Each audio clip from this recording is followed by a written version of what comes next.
All right, so my name is Devin.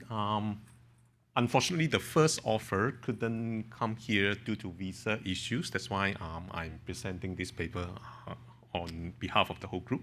All right. So I guess I don't have to motivate the idea about malware detectors and also ML-based malware detectors.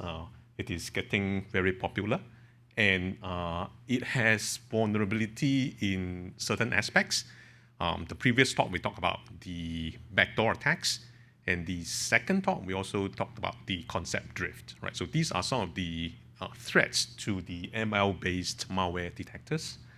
And there is no universal solution to these problems so far. Most of the existing work tackle each of these individual problems, like what we had heard earlier in the two talks, right? So what do we do in this particular project, in this paper? We are trying to see how sparsity as a problem that is actually contributing to these threats that we talked about earlier, right? So multiple threats in terms of performance, degradation, in terms of backdoor attacks, in terms of the concept drift. And we are trying to propose a way of dealing with these sparsity problem so that we can actually boost up the performance. We can actually better fight against the backdoor attacks, better fight against the concept drift issues. Right, so that's what we are trying to do in this paper. All right, I guess I can skip this particular one. All right, so we talked about that in the earlier talks already: performance, robustness, and sustainability. All right, so let's go straight to the sparsity problem. I hope these graphs give you an idea about what it means. So let's look at the graph A on the left-hand side, and let us assume that that is the actual distribution of the two class data that we have, right? And that could mean that there are tons of data in that particular space. And the graph B shows the small subset of it, which is something that we use for training. And you can see in this particular case, we can see that we have fewer samples along the y-axis, on the higher value of the y-axis.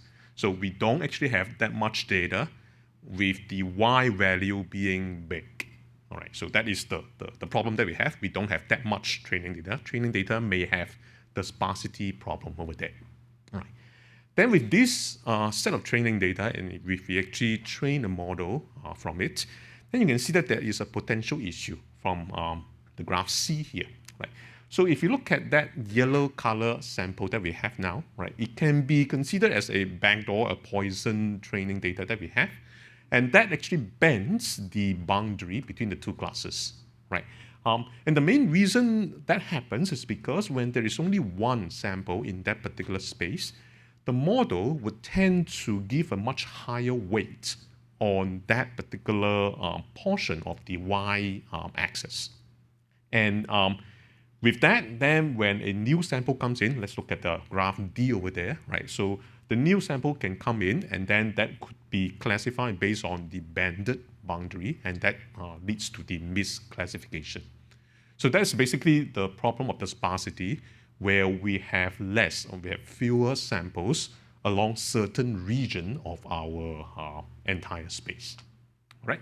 So that is the, I hope with this we understand what the sparsity problem is. This particular slide shows that this sparsity problem gets worse in malware detectors, in malware datasets, right? So here we actually do some experiments along many different datasets. The first three datasets on the left-hand side, the three vertical bars, are the malware datasets, Windows dataset, Android dataset, and the PDF dataset. And you can see that the so-called variation ratio, which is a metric to measure the extent to which we have this sparsity problem, right? So you can see that compared to the other datasets like images or any other datasets, we can see that the malware dataset actually has a more significant problem along this sparsity issue, right? And to give you one more example, right? We are taking this one particular feature of the PE samples, PE executable samples. And this particular feature is called the registry count. And you can see that in the data set, you can see that almost all the samples has a value of very small. Almost 100% of the samples has the registry count being from 1 to 5 in this particular case. Right. So it is an extreme sparsity issue that you don't have samples with registry count being a big number. And with such a data set that we have, the adversaries will have a very easy time to construct a malware which has a very large value on this registry account, and that can be easily misclassified as benign. Right. So that is showing how severe this problem is in the malware dataset and malware detectors. Right. So with this, I hope I managed to explain what sparsity problem is and how severe the problem is. Now, how do we solve this problem? Right. So in this paper, we are proposing 2 solutions to this problem to tackle this sparsity issue. The first one is called is about decompressing the sparse region. Right. So if you look at the left-hand side, we used this as an example earlier, so showing that we have fewer samples along the large Y value. So what we can do is we can actually do a compression, right? So that samples falling into that particular region will now be remapped into the lower part of the region, right? So in that case, we don't have a sparsity issue. The right-hand side is the second solution that we are proposing here. Is about filling the sparse region, right? So we actually can generate some perturbation into the samples so that we have more samples now filling into those gaps. So with that, again, it is also solving the sparsity issue. So this is the high-level motivation about how we actually solve this problem.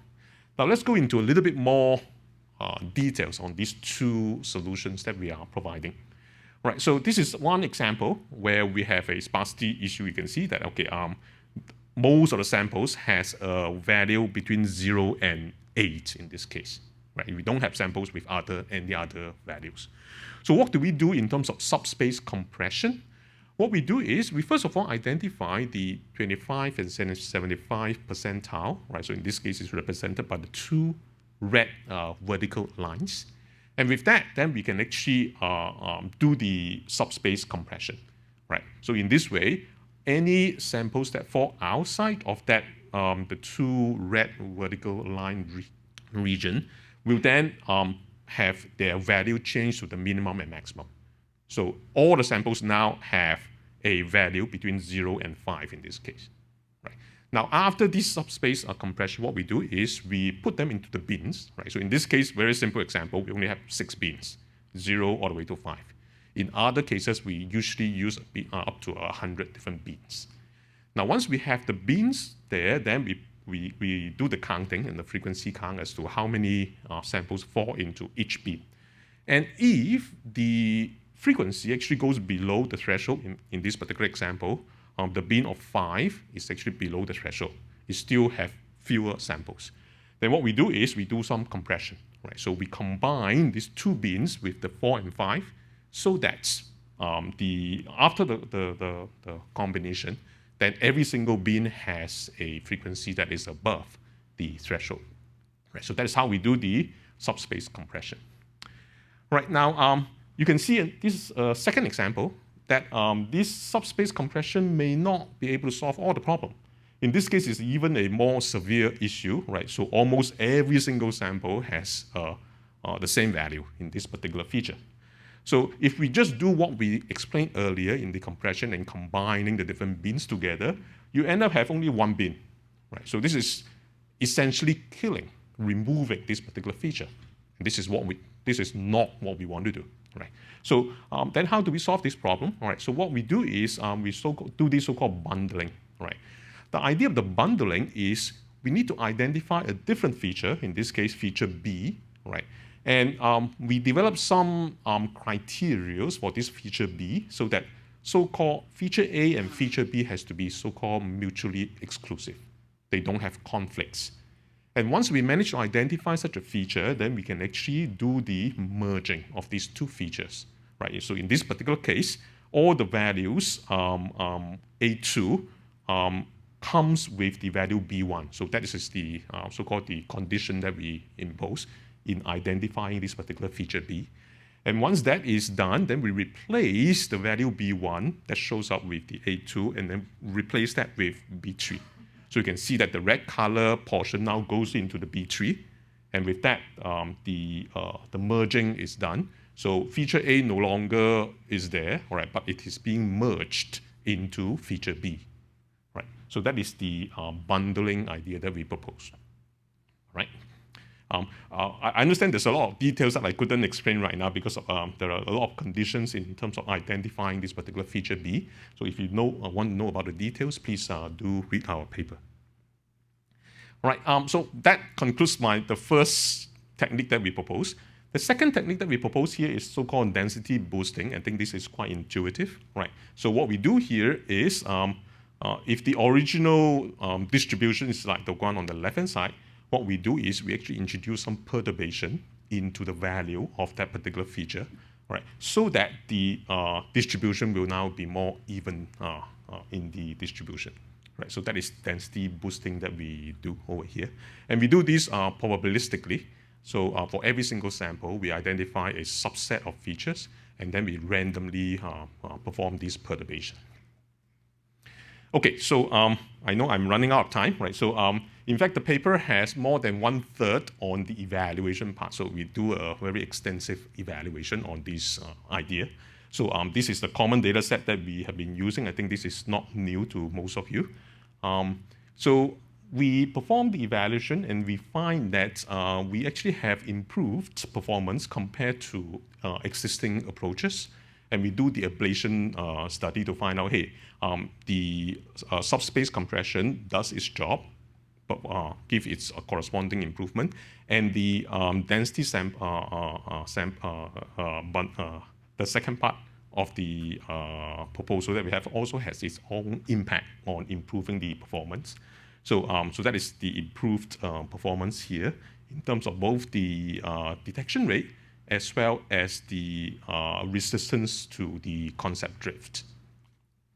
We also evaluate the backdoor attacks, and you can see the last two bars is our proposal here with the subspace compression and bundling and the density boosting. And you can see that the attack success rate now much lower according to our technique. Right. We also look at the evasion attacks similarly. In this particular aspect, our improvement is actually not that significant, right? So we perform more or less the same as existing work, although it does increase the budget of the attacker in this case, which is shown on the table over there. One aspect of our evaluation is to show that our proposed idea can be used in combination with existing defense mechanisms. So in this case, it can be actually used together with the principal adversarial detection, the PAD proposal that was in the earlier paper. And when we combine the two proposals together, we actually give better performance. Right. Sorry, I couldn't spend more time on going through all the evaluation, right? But I think it's time for me to conclude. So we propose this idea of handling the sparsity problem, and we show that our two proposals managed to boost up the performance, managed to make the backdoor attacks more difficult as well. Right. So that is what we have in this paper. Thank you. All right, thanks. Questions?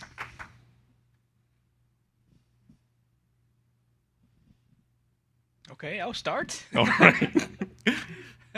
All right. I myself have done some malware, research as well. So I'm curious. So this is the so you're dealing with models like Ember or these like right. more traditional malware classifiers. Correct. So any thoughts on like more deep learning based classifiers? The features are more continuous, I guess. Okay, got you. So if you look at the, I'm trying to go back here. All right. If you look at the data set that we work on, we intentionally use 3 different data sets, right? So the PE samples has continuous features. The Android samples has the discrete values on their features. Okay. And we also have the PDF samples. So that's how we try to see how effective this proposal is in the different types of data. Yeah, I guess a harder question would be, for deep learning models, you typically don't specify the features, and then in terms of the representation, the space will be the embedding layer. I mean, the output layer or something like that, right? Got you. So I'm just curious. There may be also sparsity problem there. But I don't know how to solve that problem. It seems like much harder. Right, that's right. So in our current evaluation, we actually are not dealing with the deep learning models right now. But I agree with you. It is interesting part to look into and see the extent to which the sparsity problem exists there as well. Yeah. Okay. All right. Thanks, speaker again. Okay. Thank you.